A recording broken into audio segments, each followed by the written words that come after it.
Hello everybody, welcome back to Crone's Magic Corner, the Facebook group. I'm Rachel Arazo and I will wait for everybody to get here. I have a few announcements as well as some things to give away because we have some amazing members in this group. And then I want to talk to you guys today about what we're going to be doing for the next month. So let's see. Excuse me. This week we are doing, well actually no, this week has been kind of crazy because I'm setting up dual monitors for my stuff. And it has been nutty trying to get all the cords and things. I'm still waiting on some. So if you see me being funky going back and forth, it's because I have the other monitor right there. And I have a monitor underneath. So let's see. Come hither. And both computers are being slow. Happy Friday. Hi, Kimberly. Hi, Anna. Hi, Lena. Hello, other Kimberly. Kimberly Essex. Hello. I hope everyone is doing wonderful. Let's mute this.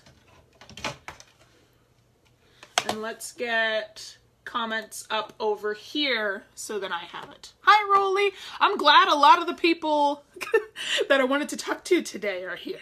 Hi, Lisa. Because I have announcements for certain people. Facebook. Fingers.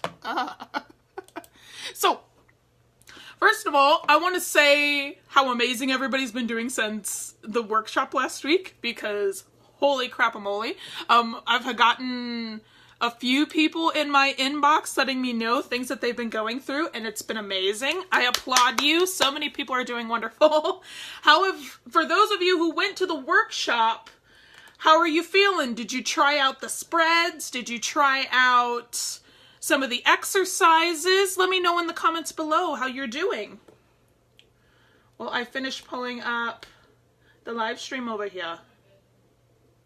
I have sound? And it's yes, I do. I have sound.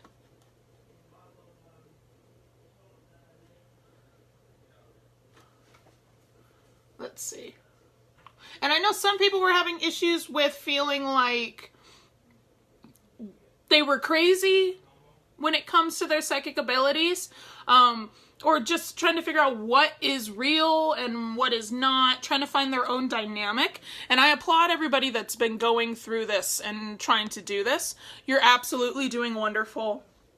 And I know it's hard in the beginning to not second guess yourself, especially for those that are brand new to actually admitting to themselves that they have psychic abilities. So you really are moving leaps and bounds. Yes, Kimberly. Yeah, by the way, the workshop from last week is not here in the group anymore. I did put it in the units tab, so anybody who goes over to the Thinkific will be able to see it. Also, anybody over in the Thinkific, please let me know if you have issues accessing any of the stuff, because I've been doing some updates in there and their program has been funky this week. So let me know if you've had any issues. This girl, yeah, Lena's been awesome. I know you're uncovering your own stuff. We just had a conversation about that this morning. You're doing wonderful. That's okay, Lena. Because you're in the Academy, you get it for free. You don't have to go on Thinkific, which, by the way, all the Academy members, all the stuff that we have here, go through your Academy. You get all that stuff for free. The Shadow Work Workshop, the costume, your cards, all the challenges, all the series, all that stuff that you see in the Units tab here, you get as a part of the Academy.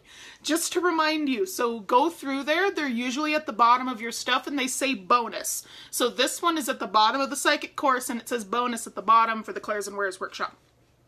So you have the replay and you get the workbook and everything. Anna says, it's been a slow week, but I'm going to try the spread this weekend now. Awesome. Really good too anyway because of the full moon tomorrow in Sagittarius. Which, by the way, there's still spots for those of you that want to do the silver level of the Academy, me and Susie still have spots open for the Moon Sisters Circle, and you get it as a part of the Academy, so let me know if you want to do that. Been so tired, but it's getting better. I even noticed changes in how the cards talk to me. Yeah, you will! As soon as you start perking up and even thinking to yourself, maybe I am a teensy bit psychic, your cards will start talking to you in different ways, and it's absolutely amazing. Awesome. Please do, Lena, because you have some exercises in there that are really going to help you specifically. So, for how we can continue this, okay?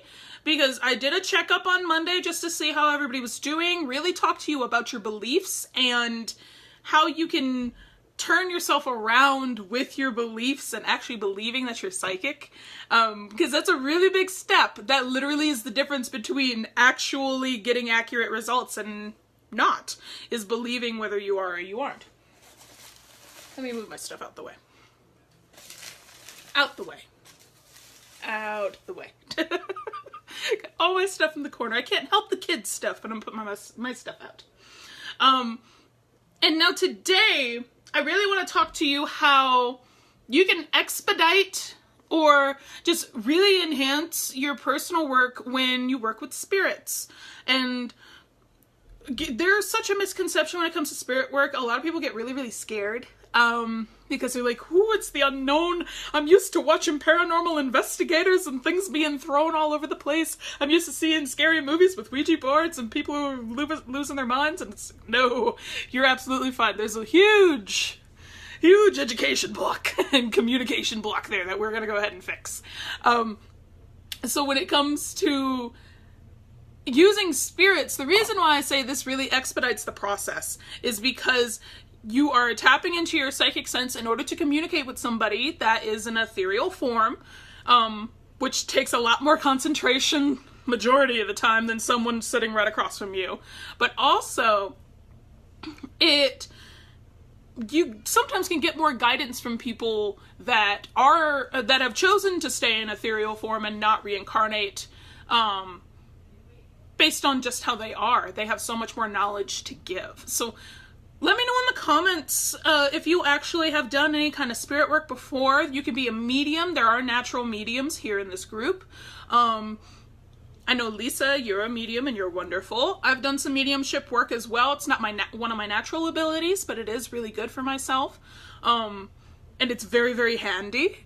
I've worked with animals, spirits, spirit guides, and actual deceased animals. I've worked with humans, both as spirit guides and those who have passed. So I have some experience with those. I've worked with angels before, I've worked with daemons before, so we're gonna get yourself a really nice basis over the next couple weeks, and I'll tell you why in a little bit. Lisa says, I am, and thank you for the compliment. Yeah, for sure. Lisa, you are the best medium that I know. Okay, you're freaking fantastic, but that's also because the first time I met you, we were doing a seance, and I was just like, oh my god, she's fantastic. It's amazing. Let's see, Carolee says, I've kind of learned you gotta pull out your own boss lady and tell anything unwelcome to get out of your space. Yes. Once you pull up and believe how powerful you are, spirits won't mess with you. Yes, that is a big thing. Having that open and close sign, someone had asked about that when I talked with you guys on Monday with spirits. Literally, sometimes having that open and close sign or saying, nope, you can only talk to me during these hours, and putting your foot down with it helps the communication flow so much better. Being very precise and clear, because spirits are all over the place. So that's a very, very good point. Lena says, there's an old lady living in my apartment, but she lives her life without bothering me, so I handle that. You're fine. No, like, yeah, we'll talk about how sometimes the elderly can attract things. Colleen, hi Colleen. Never. Catherine, hell. That might have cut off early. Hi, Catherine, by the way. Let me know what else you were trying to put. Hell, I'll give it a second. Hello. Hello. There we go. So, and like I was saying, majority of people really push spirits out of the perspective because there's this fear associated with it because it's not something tangible. So we're going to approach things with a very light touch, like we're playing, but not in a disrespectful way, but more in an explorative, curious kind of way. Okay? And think of it like this when it deals with any kind of spirits, and I'll explain why this is really important to your psychic practice as well, is think of somebody that is in a really bad mood or just has this natural energy about them that is really crass and just... It's like attracts like, you know? So, for some reason, what's popping in my head is the movie Crybaby, or the play Crybaby, musical Crybaby with Johnny Depp. Really, really young Johnny Depp. That's like Nightmare on Elm Street Johnny Depp. How he attracted his group of misfits because they were like attracts like. They were a part of that rockabilly phase where they had the grease in their hair and, you know, they rode motorcycles and they sang rock. Whereas there's a distinct other group, mainly in Class in the movie, where they're tight-knit and they wear polos and they sing doo-wop. And there's a distinct difference between the two because like attracts like. They have two completely different energies. And you see this one chick bouncing back and forth between the two because she has similarities for both, but she's attracted to both for different reasons. You know what I mean? Think of that like spirit work. If you are walking down the street and you have this natural nasty attitude about yourself, you don't present yourself to other people as being very approachable, trying to put this very lightly. So if you want to be a bitch, or you want to act like an asshole and you want to walk down the street and you're pushing other people and you're being rude, or if you're open carrying a gun or a baseball bat or a machete or whatever, and you're purposely looking for trouble, you are going to find trouble. You know, it's like attracts like. Whereas if you're walking down the street and you have a happy demeanor and you're very smiling and you're very friendly and you help other people, you will continue to attract that. Okay? It's a little bit of the law of attraction here. If you walk into a good neighborhood, quote unquote, you're going to attract good neighbors. Same thing with a bad neighborhood, quote unquote. So think of it with spirits too. If you approach it with a very happy, curious, light touch mindset, you will attract spirits that will have that same mentality. They're not going to be the scary, scary kind. You're not going to be possessed and all that kind of mess. But if you are purposely seeking things that are going to cause you trouble, they will happily come and cause you trouble, okay? It's just what your literal energy is attracting to yourself. Does that make any sense? Give me lights or thumbs up or hearts to let me know that you understand that. Because I want to make that super, super clear. Let's see. Hi, Krista! Anna says, like Kimberly E. There's two Kimberly E's. So, Kimberly Elizabeth, probably. I've dealt with spirits before and more or less learned to put my foot down with them after some more not-so-fun experiences. It's always been calm afterwards. Even taught my daughter some simple things when she feels watched. That's very good. It's better to approach it with a very calm mindset. The more you freak out, the more they like it.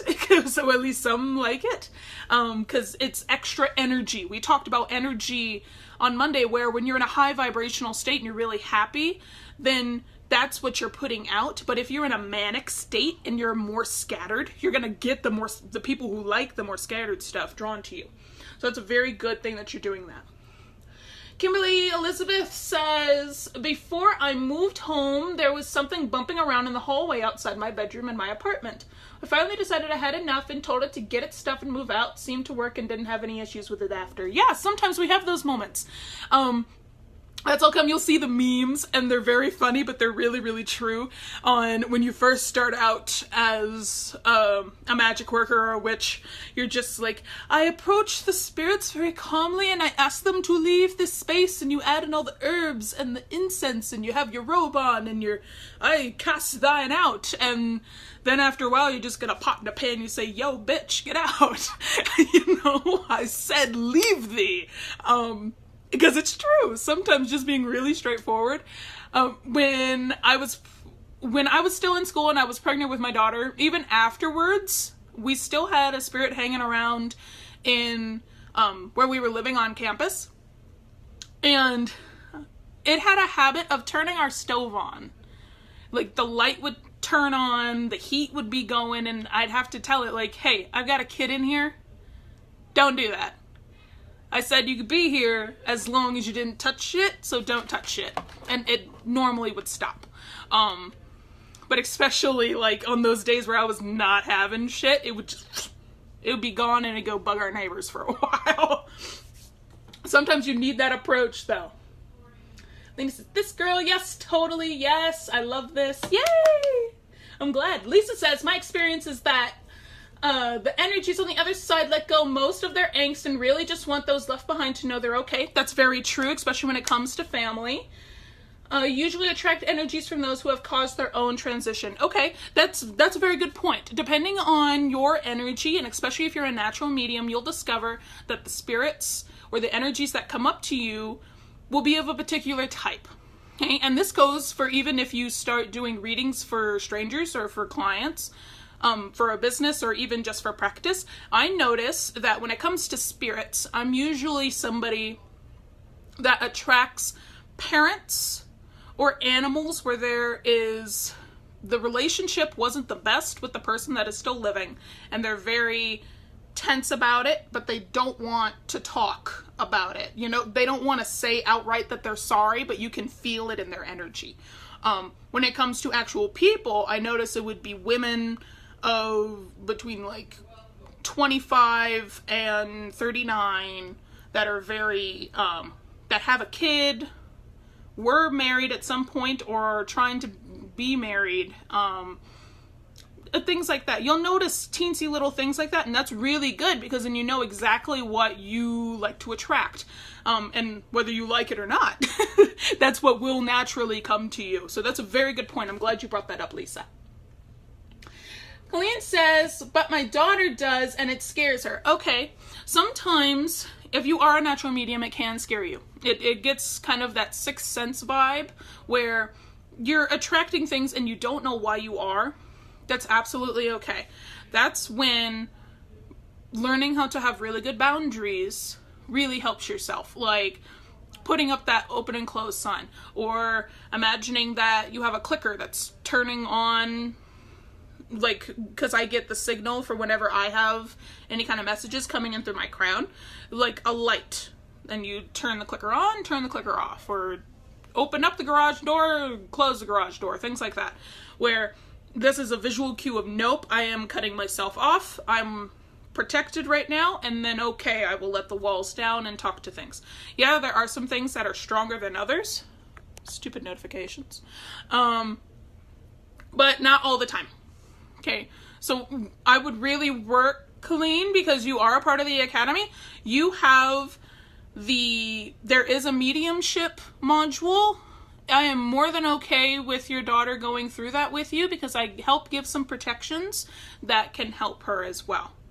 Feel free to. There are exercises that you can do with her if she's willing to, okay? Catherine says, aw. Kimberly Elizabeth says, I skipped that first step and went straight to get the F out of my space. I told it hadn't done anything other than give it space to exist, but it was making me anxious and giving me bad energy, so it's time for it to go. Yeah, sometimes it blocks it off. But the spirits that I specifically want to focus on today, and that we're really going to be talking about all this month, is spirit guides and ancestral guides, and even a little bit into deity work. And the reason why I really want to focus on these is because these are wonderful people and spirits and beings to help focus on your practice. And the reason why is we're constantly looking to improve ourselves, right? We always want a mentor or a guide. That's why I'm here. That's my job. And for those that don't feel you're up to the par of having an in-person person yet, or if there's some other reason why you can't have a physical mentor with you, one easy thing that you can do is have an ethereal mentor. And if you already have a physical mentor like myself or somebody else, then this is a wonderful opportunity to double up and expand yourself. Because there are some things, yeah, I will be more than happy to teach you. But there are also some things that you are going to find out on your own path that may be ahead of what I'm doing or not in an area that I'm not going to touch. So, just because I might not touch it. So, this is really what I want us, this whole month is going to be, not just today, but all throughout June. It's really going to be about using spirits of these kinds, the more advanced kinds, it can be family members, but not really everyday spirits, things like that we would see normally throughout the spirit world. This is going to be ascended masters and elemental guides, and deities from different pantheons, depending on what your beliefs are. Things like that. Does that make any sense? Let's see. Colleen says, I suggest that she ask how she can help them. Yes, that's a very wonderful start for those that are having issues with that, but I want to really emphasize she is not obligated to help anybody. Okay, so for example, back around Halloween last year, one night, actually for a good 2 weeks straight, all of my daughter's toys kept turning on while she was asleep. She was in the crib. She couldn't move. Like, she was out. But all of her toys would turn on after we went to bed. And one night, I had a dream, like literally the first night that it started, and there was this little boy in plaid, like red plaid pajamas that were way too big for him. He was dragging the feet on the ground. He was like 4 years old, and he was trying to play with my daughter while she was asleep. And because I didn't know who this little boy was, no one around me had lost a little kid, I was under no obligation to help, okay? But I felt like I could try at least, so I asked him what he wanted. He was trying to find his grandma's house, because every year he goes to his grandmother's for Halloween. And I was in a part of a free reading group at the time, and I posted, like, did anybody lose a little boy? Because he contacted me last night. He's waking up my husband and freaking him out. Is anybody here? That way I can know that I'm sending him on his way okay. And we did find his grandmother, and as soon as we did, I let him know, and he went on to her house. And I checked in a couple days later, and he was messing around in his playroom. So you don't have an obligation to help. Yes, it makes you feel wonderful when you do, but there are some that are just so lost that you can't help. You could use tools like a pendulum or a tarot card to help them pass over, or like be calmer with themselves, but don't feel obligated. If you don't have the energy for it, if it's giving you a really bad vibe, there's nothing wrong with cutting yourself off, okay? That way she knows. Lena says, my nanny, not my grandmother. Oh, skip things.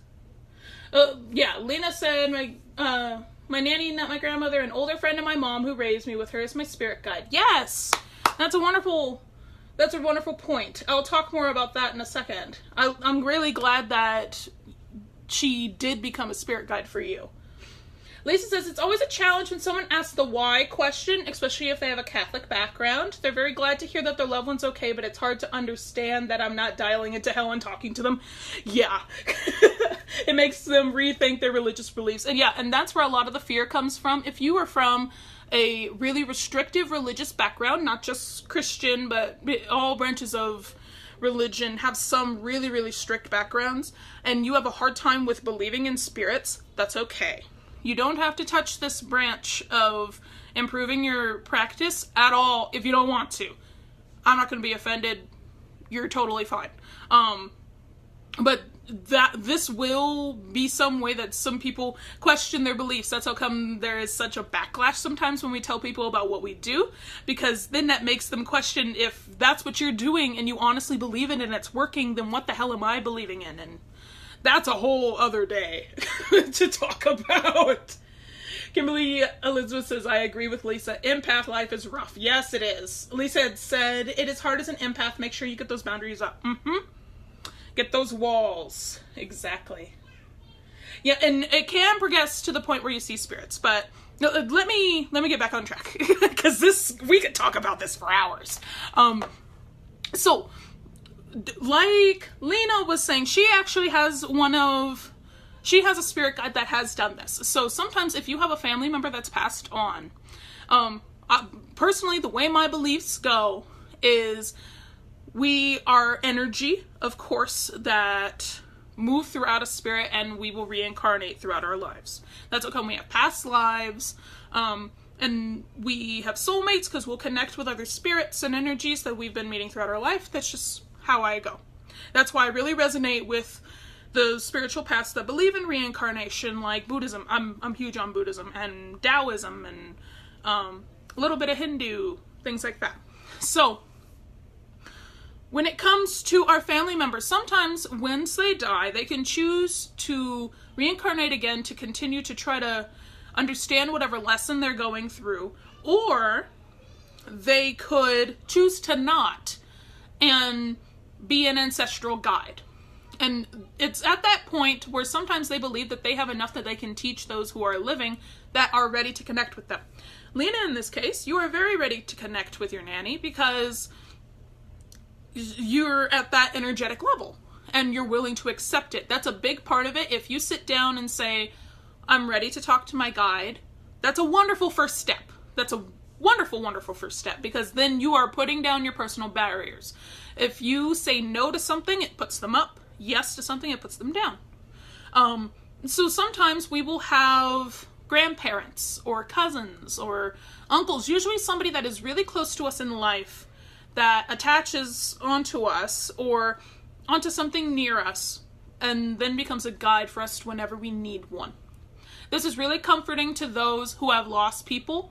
I did speak with one client who had lost their mother, and I could see that they were a guide for them now. So I told them, anytime you need to talk to your mother, light a candle in your window. It was around Halloween, so that's a traditional Samhain thing where if you have a spirit you want to guide home, make sure all the other lights are out and light a candle in your window. And it'll bring them to you as you sleep. And that's what happened. And that's how they regularly communicate now. Anytime they need to talk to their mother, that's what they do.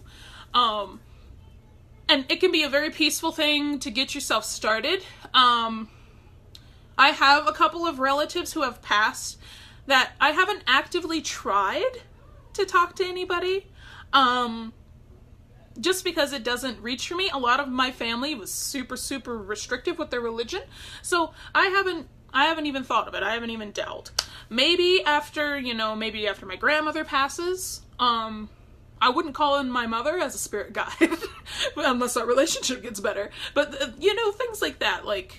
It's an option, and they can become guides for you. Another thing that becomes a guide are ascended masters. So we think of Jesus or Siddhartha Gautama when he ascended to Buddha.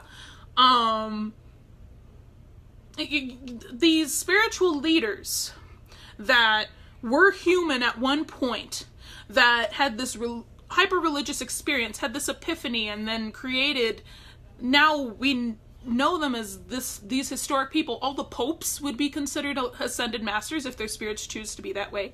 And instead of reincarnating, they would not pick one person, but they would help multiple people. They would be guides for multiple people. And they branch off to different things. And usually, if there are physical reincarnations of Buddha, for example, or the Dalai Lama, things like that, then you have a physical version as well as an ethereal version to draw from. They would be your ascended masters. Let me check for questions. Let me see. Let me see. Lena says, I need to learn how to keep up with boundaries and protect myself. I'm a sponge and it's a problem. Yeah. And if this is learning your psychic protections and learning how to take care of yourself and all those exercises that I like to give you guys where it's easy every day and it doesn't seem like it'll do much. It'll do a lot. Especially when you're first starting out at this. Sometimes you need those easy little exercises and they will boost your protections ridiculously. So if you have to visualize the brick and mortar, or if you have to visualize the bubble, or whatever you got to do, that's what you got to do. And it'll help improve your personal protections on your practice. So I really recommend that if you need help with protections first before trying to do a spirit guide. So things... And then there's elemental spirit guides, which I'm going to save that for next week. And the reason why is I'm going to be doing a collaborative event. I'm not going to give a lot of details about it right now. I'm going to be doing 2 workshops. Lisa's a part of it as well. She's doing... I'm not going to say what you're doing. I'm going to wait to talk about stuff because I haven't been given the all clear for it yet. It's a collaborative event, but I'm going to be really emphasizing on spirit guides and our psychic practices and deities. So deities is an entirely different level of energetic being. These are like ascended masters where they help multiple people, but to the thousands and millions extent, all the people who have worshipped them as well as now. And it's interesting to think, if we think of all the older pantheons, so the Greeks, and if you want to separate it, the Romans, because the Romans just like what the Greeks had and they changed the names. We think of our Hindu gods that are still being used. We think of our Taoist gods, the Chinese pantheons, our Shinto religions with the Japanese. Every continent and country on this planet has some kind of mythology. And the reason why I really emphasize research and having a journal is because if you are looking to improve your psychic practice, automatically the more that you draw on, the more vocabulary you're able to use when it comes to your psychic abilities and your tarot reading. But also if you choose to use a spirit guide as a part of your practice, they have more vocabulary to talk to you with, okay? Because they're trying to translate energy into words or however your psychic senses pick things up. So if you have more things to pull on, it's easier to communicate and the better your experience is, okay? So this is why looking to see, even just learning about different religions, even if you don't agree with them, like I learned about Scientology. I don't particularly care for Scientology. It's all over the place. But I sat down and I did my personal research on it, so I understood what it was. But I now have those things to draw upon. So now I know in my mind, if something sounds similar to that, now I know, and my guides know, how to best express it to me, you know? So deities can be very specific, depending on the religion, like Hindu deities, you are super, super specific with your altars, with addressing them, whereas some are more fluid. So like, for example, I have my deities right here, and I have Cernunnos chilling over there. So, for example, Chang'e, Chinese goddess of the moon. I really enjoy Taoism. I really love Chang'e because of her story. It's a really good love story.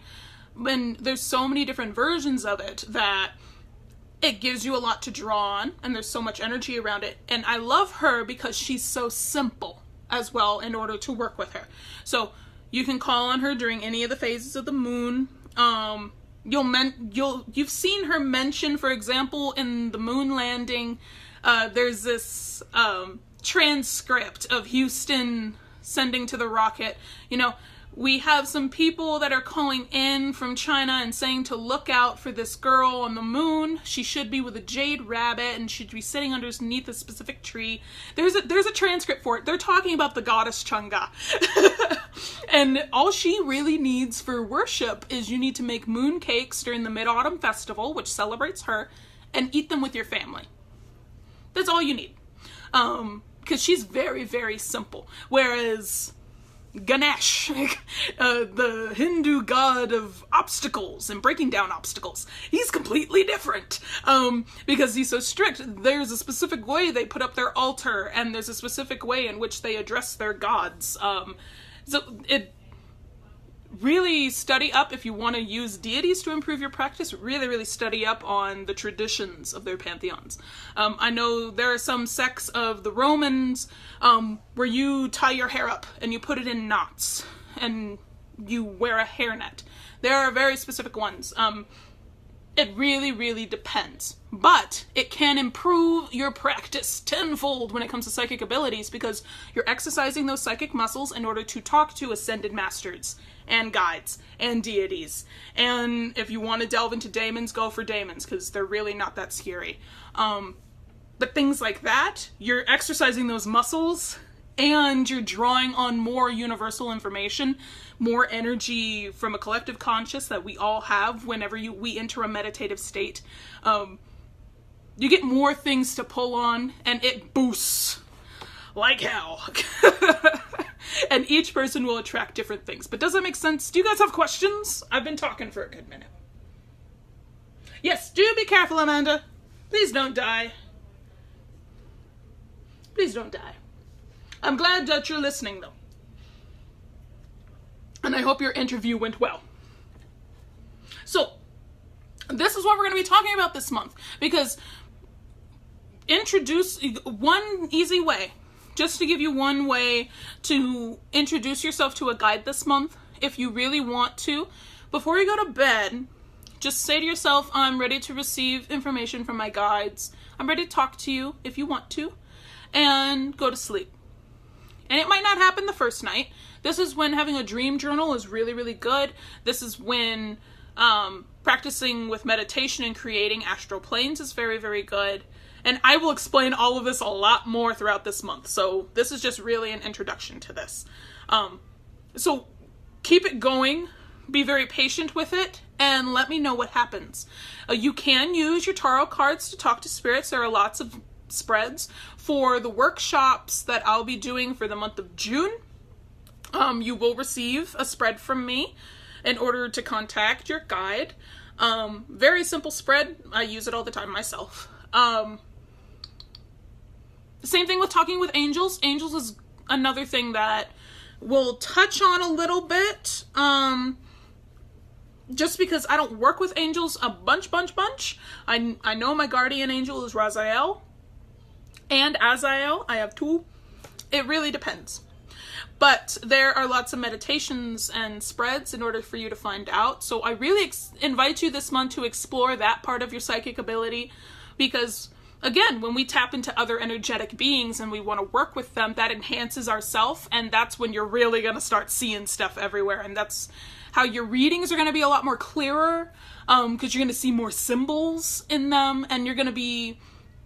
And no matter what your modality is, just your intuition is going to be on point. It's going to be fire and pistons. Any advice to remember your dreams? That's a wonderful question, Lena. So, I kind of like with the spirit guides how before you go to bed, you say, I'm ready to talk to my guides. I like to say, I look forward to remembering my dreams tonight. Making sure that you are well hydrated before you go to bed, not eating anything sugary or high energy because then your dreams are going to be bouncy all over the place. Really, the more self-care you do, the easier it is to remember your dreams, okay? Making sure you're not overly tired because if you're so tired that you fall into a deep sleep, then you won't get it. I will say there is a difference because there was a wonderful question this week on when you're having a vision and talking to someone and when you're having a dream. If you feel more woozy in your consciousness, you can't remember faces well, you can't read things or see the time well, you're in a dream. But if you are in a clearer state and you are able to control the direction of the dream, and you're able to have conversations and remember in crisp detail, then you're having a vision while you're asleep, which is a perfect way to talk to spirits because then your physical body is recuperating while your subconscious is moving around. So just before you go to bed, you can do that. You can make a dream sachet with lavender or chamomile. You can have some lavender or chamomile tea before you go to bed. Sleepy time tea. Really calming essential oils. Just the more self-care you do before bed and the more you create a routine for yourself, the easier it'll be to remember your dreams. Let's see. Kimberly Elizabeth says, Lena, I tried doing a guided visualization, meditation, and journaling. Yes, that too. Those are great, like sleep hypnosis. There's a bunch of free videos on YouTube for sleep hypnosis, and they're actually really wonderful. They can help you remember your dreams. It'll get you in the habit in your conscious mind and may help prime your subconscious to do the same. Very true. Lena says, no more chocolate before bed. Yeah, please no chocolate before bed. You can have it for breakfast, but not before bed. And when I say that, like, not 5 minutes before you go to sleep, try maybe half hour or 45 minutes, an hour before you fall asleep. Yes, if you do have links, Kimberly, feel free to pop them below. I literally just looked up sleep hypnosis on YouTube, Lena, and that was a link that got me to a bunch of places. There's a bunch of them. So, also this week, because that gives a nice little introduction to what we're going to be talking about through June. I really want to recognize some wonderful people in this group that have been doing fan-frickin-tastic in terms of being really engaged, and not only that, but not only sharing their questions, but also talking to other people and helping them with theirs, and, you know, showing up and actively working on themselves and doing amazing. And it's been throughout this past month and a half since the last time I did something like this, because especially since the workshop last week, a lot of people have gone above and beyond. So Leticia, you did wonderful. Kimberly Elizabeth, you've done absolutely amazing. You're posting ridiculously. Anna, of course, you're always absolutely wonderful. Rolly is doing amazing, and Amanda Spencer, you are all doing awesome. I also want to give a shout out to Lena and to Maya, because since the workshop last week, both of you have reached out to me. You've let me know your personal practices, and you've just woken up, and it's like the light bulbs came on, and you guys are blasting through it, and you're doing freaking fantastic, and I'm so proud of you. So, in order to show my appreciation for these people, also because these people are reaching out to family members and actually actively sharing about the group and inviting people so our community can get bigger and we get closer to the giveaway. I'm going to be giving you guys a gift. I'm going to put up a post. It's a custom pendulum board that I've done in this literally Monday. And nobody else has this except for one custom client. And besides that, it's not going to go public on, well, I'm not sure if it's going to go public on the bookstore yet, but I want to give it to you guys for free. It's 4x6, it's printable from home, and it's a wonderful introduction to using pendulums, because it is a pendulum board. So, keep an eye on your inbox, guys. I'm going to send you the link for the gift. And if you guys have any questions about using spirit guides to improve your practice, shoot them in the comments really quick below before I go. Let's see. Lena, it's okay. It's okay for the chocolate. You'll be alright. Kimberly Essex says, I once trained myself to wake up in dreams for lucid dreams by asking myself constantly, am I dreaming while I'm awake? I did stop, though, because it got a bit trippy. Yeah, it can make you feel like you're on psychedelics, which one way that can also be a hindrance to your dreams, and nothing against anybody that does this, but if you like to have a glass of wine before bed or get really drunk, if you like to smoke any type of substance before bed, or even if you like to do anything else, whatever your addictive habits are, they're yours. But if you do any of those, they will hinder on your dream experience. Weed, not so much from what I've been told. I don't smoke and I rarely drink. So, at least from my personal experience and from what I've seen from other people, it can impact and have really funky dreams. So if you're trying to actively talk to your spirit guide, pass for that evening. Unless it's something that makes you sleepy. Like, even just having 3 sips of a Reds will make me really, really tired, and I will fall asleep. So, but that's just me.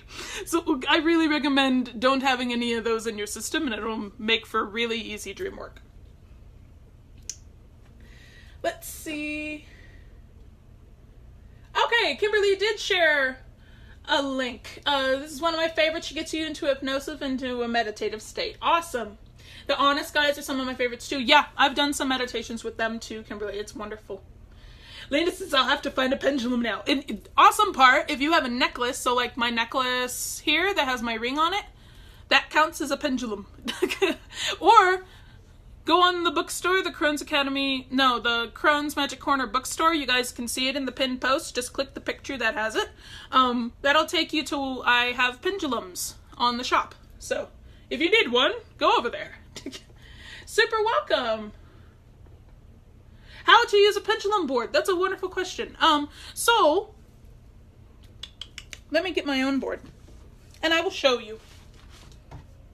Board. I'm gonna be like my daughter now, call for things. I will get my own board and I will show you super quick. And this isn't one that I'm selling that I'm gonna show you on.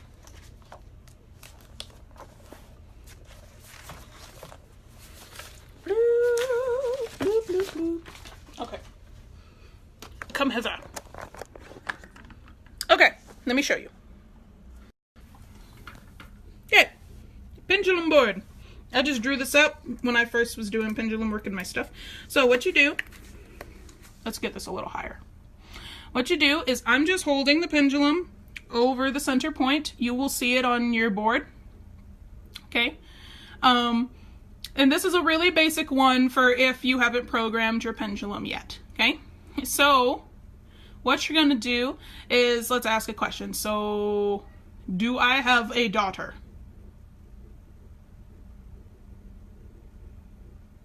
And you can see it going up. Give me a really strong answer, please.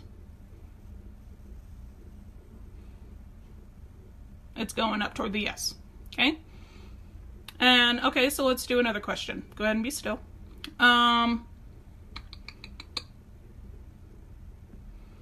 Is one of my son's potential names Macarena? Yeah, because that's a really stupid name. That's a really big no. So, that's pretty much how it works. And it's really easy. You work with it like you would, you would work with it like you would work with tarot cards. You would carry it around with you for a day. The boards are for if you have a hard time using it just by yourself. I'm actually going to be using pendulum boards for dowsing today with a couple of ladies in this group, and it's going to be super fun. You can use them to find lost objects. This is how I first started realigning my chakras, because the opposite side of that board I just showed you, let me pull it up again. The opposite side of that board, I made a different one for realigning my chakras. And that's how I used to realign my chakras before I started doing actual energy work without a tool. So, you can use it for a bunch of different things. I like to use mine all the time, and each pendulum is different. Mine, I got as a gift, and it's a clamshell with 4 pearls on the inside. You can actually see one right there, and one on the outside. And you want to make sure it's real. So let's say that you get, let's say you get a pearl one. Easy way to test to see if it's real is you scratch the pearl. You'll see dust right there.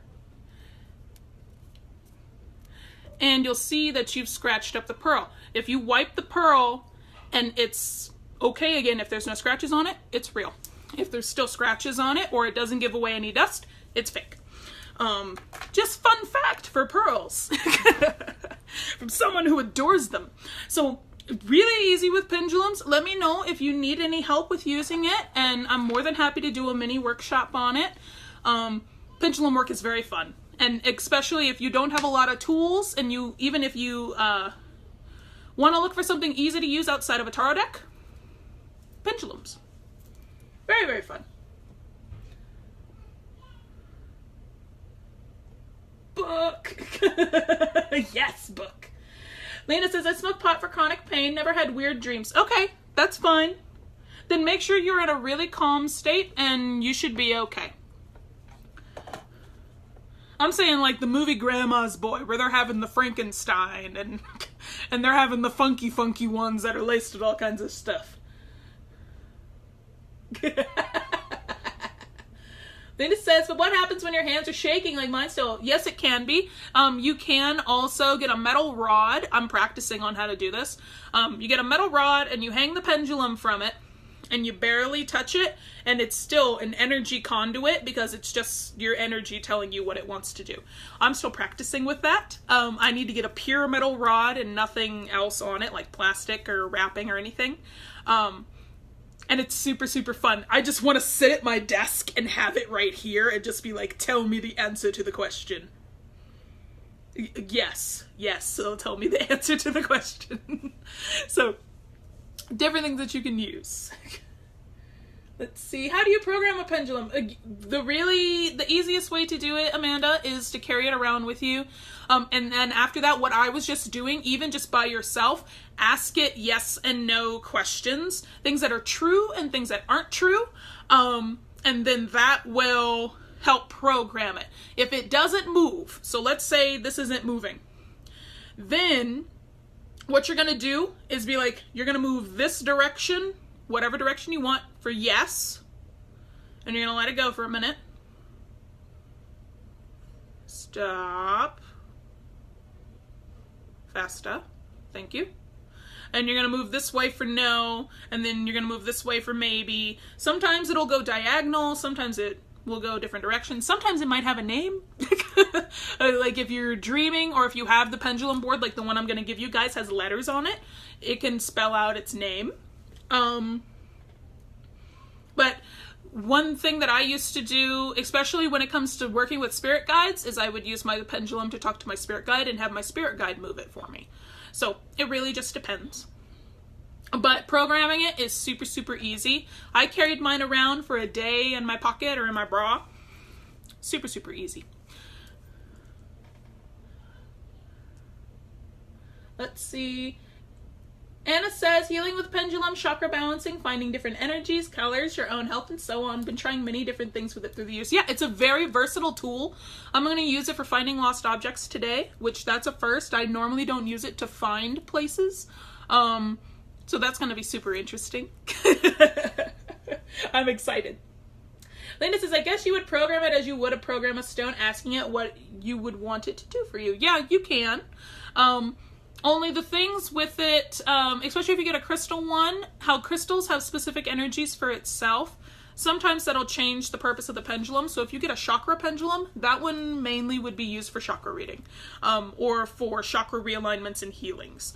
Whereas this one, Pearl, is a nurturing stone. I got it from Badass Toronto on Etsy, by the way. They're fucking fantastic. My pearls blog post that I talked about the natural properties of pearls is from that lady. You'll see beautiful saltwater pearl necklaces and stuff. She's fucking fantastic. Go get stuff from her. And it's really, it depends on the properties of the stone as well. Pearl is very nurturing because if you think of a clam when it's making a pearl, it's a piece of sand or sediment that gets inside its mouth and it's constantly licking it in order to soothe the irritation. So when pearls are created, it is soothing irritation. It is very, very nurturing. Hence why it's one of my favorite stones. I love nurturing, soothing irritation stones. So that's why it really called to me, and that's why I really wanted a pearl one. So that's why. Yes, they each have their own purpose depending on the crystal and how they work. Oh, Oh yes, say you posted a picture about a metal rod. Yeah, I did. It was a while back, but I still need to actually find a really good metal rod, and then I'm going to do a workshop on how to do that. Because it's super fun.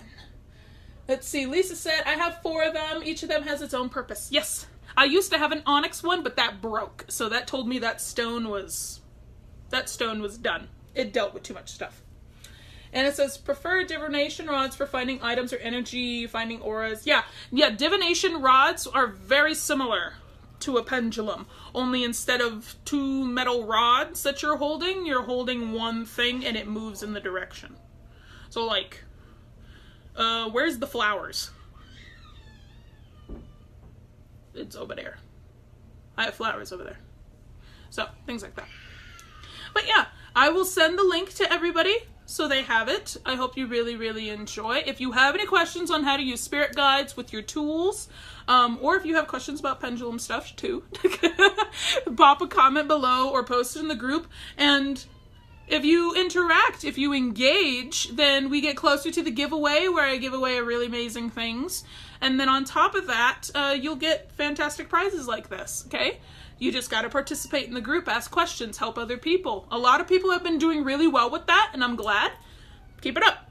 Keep going. It's going to be amazing. But I hope everybody has a wonderful Friday. I'm going to go see Deadpool tonight on a date night.